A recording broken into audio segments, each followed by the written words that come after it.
All right, how are you this evening?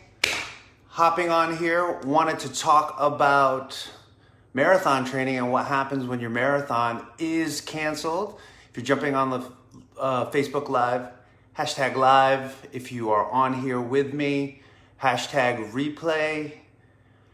If you're watching this on the replay, give me a thumbs up. Let me know that the audio is good. Let me know you're here with me. Want to talk about Rock N Roll Savannah and what happens when your marathon gets canceled. Been working to run Rock N Roll Savannah, which was scheduled November 7th, Saturday, November 7th. And today we got the email that the event has been canceled. Now, kind of expected that was going to happen. A lot of the rock and roll events around the country have been canceled, and so the expectation was that it was going to happen, that it was going to be canceled. But as a runner, you want to continue to train. So we're about 6 weeks into the training cycle for the November marathon, and today the email came down and the social media post that the event was canceled. So what do you do when that happens? What are you left with? What are your choices? Well, fortunately here in Florida, it was just announced recently the last couple of days that Space Coast, the half marathon and marathon was going to be held. If you can imagine that, a marathon got cleared to be held. The event is being scheduled for Sunday, November 27th. So 3 weeks after the Rock N Roll Savannah date. So what I'm going to do is quickly switch over to the Space Coast full marathon, which I ran last year and posted a pretty good, a decent time. 3:47 was my marathon time. And so we're gonna switch from Rock and Roll Savannah to Space Coast. So thank you, Space Coast, for giving us an event here in Florida. Thank you for giving us, who are training for a marathon in the summer, which is crazy enough, an event to go to and to be able to utilize a training time that we've put in. Like I said, we're 6 weeks into the training cycle for Rock N Roll Savannah, and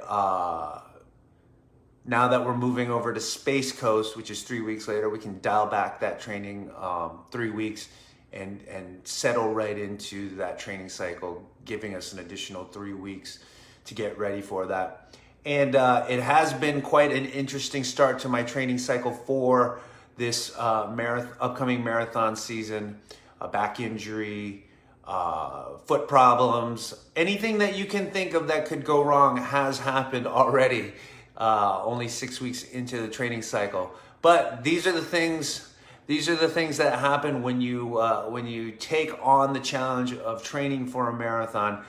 And the one thing that I would say is that has helped me quite a bit in this time of challenges: make sure as a runner, as an athlete, that you have a team of support around you.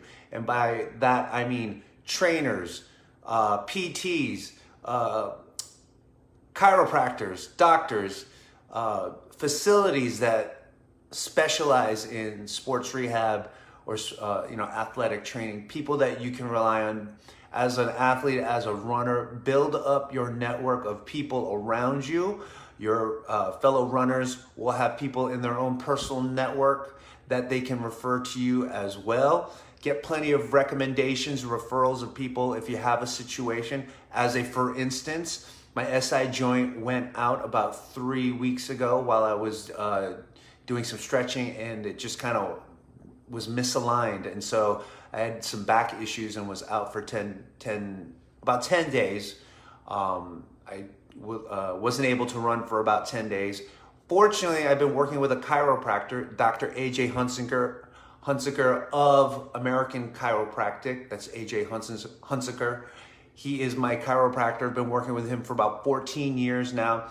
He is one of my trusted physicians, and he got me right in, got me taken care of, and was able to get me adjusted and feeling good enough to not necessarily start running, but I started to do some light exercising and some non-impact cardio to keep my training going. As a trainer, I'm knowledgeable about working around injuries and limitations. So once I was able to be upright and a weight bear, I could get myself moving and sort of work my way through the discomfort of the injury. So that kind of encapsulates the first 6 weeks of the marathon training for me. I said we're gonna go from Rock N Roll Savannah. We're gonna just hop over to Space Coast and sign up for the full.